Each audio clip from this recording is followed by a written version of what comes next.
আজ অত্যন্ত আনন্দঘন ও উৎসবমুখর পরিবেশে অনুষ্ঠিত হলো দি new school Dhaka English medium school এর বার্ষিক ক্রীড়া অনুষ্ঠান। দিনব্যাপী এই আয়োজনে শিক্ষার্থী, শিক্ষক, অভিভাবক ও অতিথিদের উপস্থিতিতে স্কুল প্রাঙ্গণ প্রাণবন্ত হয়ে ওঠে। অনুষ্ঠানের প্রধান অতিথি ও বিশেষ অতিথিরা শিক্ষার্থীদের বিভিন্ন খেলাধুলার প্রতিযোগিতা উপভোগ করেন।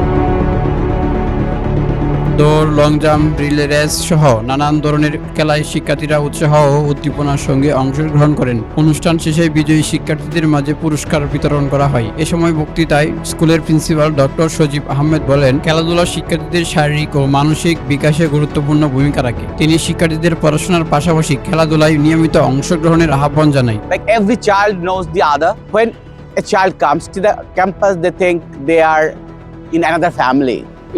It's a family away from family, and that's the idea of our schooling. When children come, they are loved, they are cared for, and they grow freely as they would grow with their own parents in their own home. At NSD, we have tried to create an environment where different cultures, different religions come together.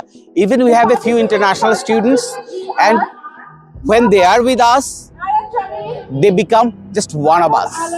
So NSD has successfully developed a culture where a child grows up as a smart, decent human being who believe in service, and we all can be proud of them. Family, school, and community. এছাড়া স্কুলের director Mohammad তৌফিক হাসান বলেন, দি new school Dhaka সবসময় শিক্ষার্থীদের সার্বিক উন্নয়নে কাজ করে যাচ্ছে এবং ভবিষ্যতেও এই কার্যক্রম অব্যাহত থাকবে। প্রত্যেকটা দিনই আমরা আসলে উইন করি। আমাদের এই মোটিভটাই আমাদেরকে অনেক দূর এগিয়ে নিয়ে যাচ্ছে।